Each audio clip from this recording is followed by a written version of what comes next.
আজকে আমাদের বিষয় হচ্ছে একটি হাদিস রাসূলুল্লাহ সাল্লাল্লাহু আলাইহি ওয়াসাল্লাম ইরশাদ করেছেন, ঈমানটা তোমাদের অন্তরের মধ্যে পুরনো হয়ে যায়, যেভাবে তোমাদের জামা কাপড় পুরনো হয়ে যায়।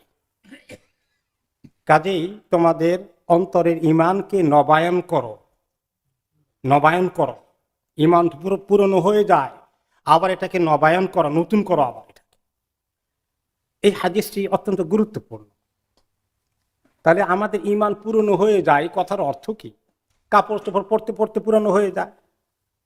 তো ঈমান পুরনো হয় মানুষ যখন আস্তে আস্তে গাফেল হয়ে যায়, মানুষ যখন নেক কর্ম থেকে দূরে চলে যায়, অলসতা গাফলতি চলে আসে, শয়তানের রাস্তায় চলে, আনন্দ ফুর্তিতে ডুবে থাকে, আল্লাহর ভয়, জাহান্নামের কথা, জান্নাতের কথা তার মনের ধারে কাছে সহজে আসে না। ঈমানটা পুরনো হওয়া মানে দুর্বল হয়ে গেল। এই ঈমান একটা মরা ঈমান, জীবন্ত ঈমান নয়। এমনকি যদি আমরা রুটিন ওয়ার্কগুলো করি, এই যে 5 ওয়াক্ত নামাজ পড়ি, জুমা পড়ি, ওযু করি, ইত্যাদি করি, এগুলোর মধ্যে ঈমান নবায়নের সুযোগ আছে। আবার এগুলোর মাধ্যমে এগুলো করব ঠিকই, কিন্তু ঈমান নবায়ন হবে না। এ করার জন্য করি আর কি। নামাজ না পড়লে তো অসুবিধা আছে, পড়তে হবে, পড়ি আর কি। এত কষ্ট করে জুমাতে আসেন কাজকর্ম থেকে, খুব কষ্ট লাগে, কিন্তু কি নিয়ামত আপনি পাচ্ছেন এটা আমরা জানি না, ভুলে যাই। এবং কার সামনে আমরা 2 রাকাত নামাজ পড়ছি। প্রত্যেকটি কাজের মধ্যে, আমলের মধ্যে ঈমান নবায়নের সুযোগ আছে। যে আমি আল্লাহ তাআলার সঙ্গে কথাও বলবো নামাজের মধ্যে, আমি ওযুর মধ্যে আমার জন্য বিরাট পুরস্কার রেখেছেন আল্লাহ তাআলা। আমি যে জুমাতে আসছি কত বড় পুরস্কার আছে, এগুলো মাইন্ডে থাকা এবং এগুলোর আশা করা, যে আমার আল্লাহ যা যা বলছেন আমি সেগুলো পাবো, এই আশায় আমি আসছি, আমার আল্লাহ আমাকে দিবেন, আমি পেতে চাই, এই আগ্রহ উদ্দীপনা আছে কিনা, এটা হলো ঈমান তাজা থাকার লক্ষণ। আর যদি মরা নামাজ পড়লাম, মনের ভিতরে দুনিয়ার কত কিছু, কিন্তু কার সামনে নামাজ পড়ছি, কাকে আল্লাহু আকবার বলছি, কাকে সুবহান রাব্বিয়াল আলা বলছি, সেই অনুভূতি আমার মধ্যে নাই, তাহলে আমি একটা মরা ঈমান, মরা নামাজ পড়ছি। এই জন্য একটা হাদিসে রাসূলুল্লাহ সাল্লাল্লাহু আলাইহি ওয়াসাল্লাম বলেছেন, রোজা তো সবাই রাখে, সবার রোজার সওয়াব একরকম হবে না। মান সামা রমাদানা ঈমানান ওয়া ইহতিসাবান গুফিরা লাহু মা তাকাদ্দামা মিন যামবি। যে ব্যক্তি এমন ভাবে রোজা রাখে, ঈমান মজবুত। কি ঈমান? যে এটা ফরজ, আমার আল্লাহ বলেছেন কুতিবা আলাইকুমুস সিয়াম, আমি এটা মানবো, কষ্ট হলেও আমার আল্লাহ সন্তোষের জন্য করব, এটা আমার ঈমান। আমি বাধ্য হয়ে করছি না, মনে চায় না, জোর করে করছি না, আমি আনন্দের সাথে করছি। কারণ কি? ইহতিসাবান, যে আল্লাহ তাআলা আমাকে এত এত পুরস্কার দিবেন, আল্লাহ আমাকে জান্নাতের রায়্যান গেট খুলে দিবেন। এই যে প্রত্যেকটি কাজ, হজ, উমরা, কোরআন তেলাওয়াত করছি, জিকির করছি, দোয়া করছি, সব কিছুর মধ্যে এই মনোযোগ, মনের মধ্যে চরম একটা আকাঙ্ক্ষা, আমার আল্লাহ আমাকে কবুল করবেন, এইরকম একটা ধারণা নিয়ে নামাজ পড়া আর এমনি পড়তে থাকা কি সমান? কখনো নয়। যে একটা এক্সাম্পল আমরা নেব, যেমন এই যে আমরা আজকে জুমা পড়ব, আমরা অনেক আগে হাদিসটি বলেছিলাম, অনেকে হয়তো শুনেননি, অনেকে হয়তো ভুলে গিয়েছেন। এই ঈমানকে তাজা করার জন্য আসলে দরকার আছে। এই জন্য সাহাবীরা এটা করতেন। মুআয রাদিয়াল্লাহু তাআলা আনহু আসওয়াদ ইবনে হিলাল আল মুহারিবিকে বললেন যে, আসো তো বসো, দেখি আমরা দুইটি ঈমানের কথা বলি, দ্বীনের কথা বলি, যেটা মনের ভিতরে আল্লাহ তাআলার আমাদের ভয় আসবে, আল্লাহ তাআলার রহমতের আশা আসবে, বসো একটু কথা বলি। এইভাবেই তারা নিজেরা ঈমান বৃদ্ধি হওয়ার জন্য কথা বলতেন, কাজ করতেন। এবং প্রত্যেক সাহাবী আবু দারদা বলেছেন, প্রত্যেকটি মানুষের উচিত যে আমার ঈমানটা কি দিনের দিন বাড়ছে না কমছে, গতকালকে কেমন ছিল, আজকে কেমন আছে, মুর্দা ঈমান না জিন্দা ঈমান, এই সব সময় এটাকে নিজের মূল্যায়ন করা উচিত, আত্মসমালোচনা করা উচিত। তারপরে শয়তান কোন জায়গা দিয়ে ঢুকে আমাকে গুনাহ করাচ্ছে, সেই জায়গাটা রাস্তা বন্ধ করতে হবে।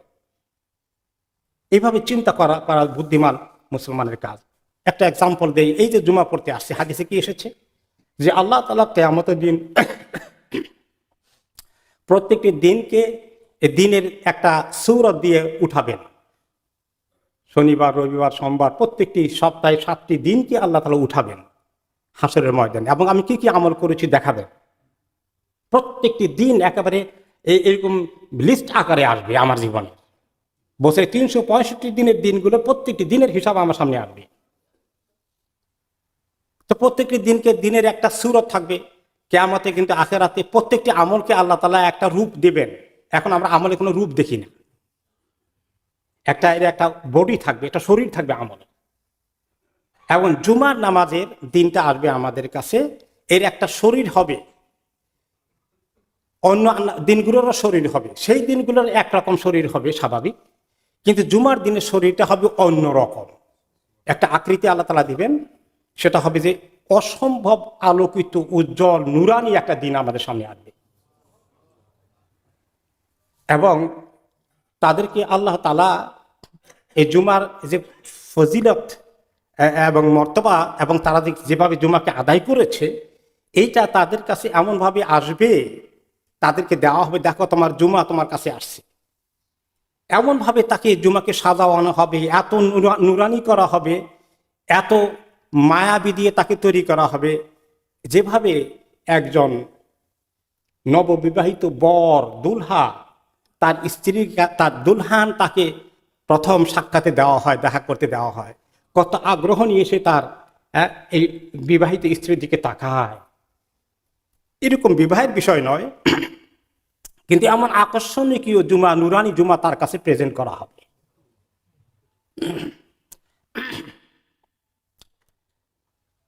এবং তাকে এই জুমা যখন তাকে দেওয়া হবে, জুমা তার কাছে আসবে, তখন তার শরীরের রংটা এত উজ্জ্বল হবে, উজ্জ্বল বরফের যে ফর্সা রং থাকে এরকম রংটা আসবে।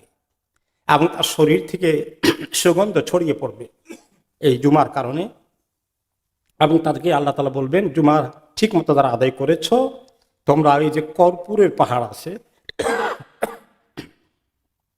কাফুরের পাহাড়, কর্পূরের পাহাড়, সেখানে গিয়ে তারা আনন্দে খেলাধুলা করতে থাকবে।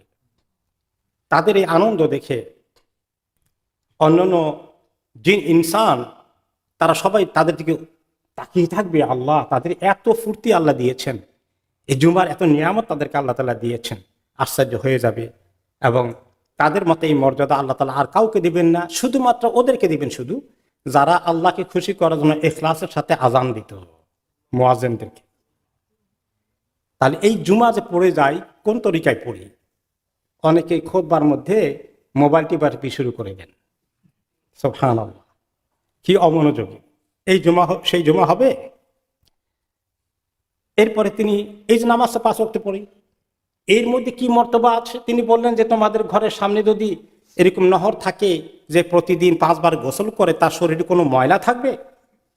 সাহাবায়ে কেরাম বলে 5 বার গোসল করলে পরিষ্কার নহর, নদী সামনে প্রতিদিন আছে বাড়ির সামনে, তাহলে তার শরীরে ময়লা থাকবে কেমনে?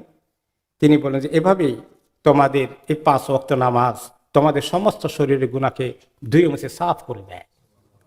নামাজ পড়তে যখন আসি, তাড়াহুড়ো করে 2 রাকাত 4 রাকাত করে দৌড় দিলাম। হ্যাঁ, আমরা অফিস থেকে আসা যাওয়া করি, যারা তাদের কষ্ট হয় জানি, আপনাদের কষ্টকে আল্লাহ তাআলা অ্যাপ্রিসিয়েট করবেন। কিন্তু যতক্ষণ পড়ি একটু মনোযোগ দেই, আল্লাযীনা হুম ফি সালাতিহিম খাশিউন, একটু খুশু, একটু মনোযোগ দেওয়া, শুধু উঠা বসা নয়, রুটিন ওয়ার্ক শুধু নয়, শুধু রুটিন ওয়ার্ক নয়, ইবাদতকে নিতে হবে আল্লাহ তাআলার সঙ্গে সম্পর্ককে পুনঃস্থাপন করার জন্যে, আল্লাহ তাআলার কাছে যাওয়ার জন্যে কত ফোকাস করতে হবে। মনোযোগ অন্যদিকে থাকবে আর আল্লাহকে ডাকছি, এই ডাক কি সমান ডাক হবে? এমনকি উজু যখন করি আমরা, উজুর মধ্যেও কি নিয়ামত! প্রত্যেকটি অঙ্গ প্রত্যঙ্গ যখন ধুই, হাত থেকে, মুখ থেকে, চোখ থেকে গুনাহগুলো ঝরঝর করে ধরে যায়, আল্লাহ তাআলা পাক সাফ করে দেন। তাহলে আমরা এই যে ঈমানকে নবায়ন করার কাজ এই ইবাদতগুলোর মাধ্যমে হয়ে যাচ্ছে, কিন্তু আমরা কি নবায়ন করছি আসলে? আমরা তো বেখেয়ালি, আমরা অমনোযোগী, আমরা গাফলতিতে আছি। নামাজে ঢুকলে 304টা 400 চিন্তা মাথার মধ্যে ঢুকবে। যুদ্ধ করে আল্লাহ তাআলার সঙ্গে আমাদের সম্পর্ককে একদম পুনঃস্থাপন করতে হবে। তাহলে আমাদের আল্লাহ তাআলার কাছে এই ঈমান নবায়ন হয়ে গেল। এই ঈমান মরা ঈমান হবে না, এটা জিন্দা ঈমান হবে। এটা আমাদেরকে গুনাহ থেকে দূরে থাকতে সাহায্য করবে। আর গুনাহ করে ফেললে আমরা তওবা করব, আবার আল্লাহর কাছে চলে গেলাম। গাফেল হয়ে গেছিলাম, তওবার মাধ্যমে চলে আসলাম। অনুতপ্ত হওয়া, খেয়াল করা, সচেতন থাকা, আত্মসমালোচনা করা, এই যে সকাল সন্ধ্যার আজকারগুলো, আল্লাহর সঙ্গে সম্পর্ক পুনর্নির্মাণ, কোরআন তেলাওয়াতের মাধ্যমে আল্লাহর নৈকট্য অর্জন করা, এই কাজগুলো জারি থাকার মাধ্যমে ইমানকে নবায়ন করব। তা না হলে রুটিন মাফা কয়েকটি 5 ওয়াক্ত নামাজ জুমা একটু পড়লাম আমরা, বাকি ইবাদতের সঙ্গে সম্পর্ক নাই। আর এইগুলো যে পড়ি উঠানামাই হলো, আল্লাহ তাআলার ধ্যান খেয়াল খুশু কিছুই থাকলো না, তাহলে এটা একটা শুধুমাত্র ফর্মালিটিজ হলো। এর স্বভাব ওই ব্যক্তির মতো হবে না যে ব্যক্তি নামাজকে আল্লাহ তাআলা তার মেরাজ হয়ে গেছে, আল্লাহর সঙ্গে তার কথা হয়ে গেছে নামাজের মাধ্যমে। আল্লাহ তাআলা এইরকম ইবাদত আমাদেরকে তৌফিক দান করুন। ঈমানকে নবায়ন করার জন্য আল্লাহ তাআলা আমাদেরকে তৌফিক দান করুন।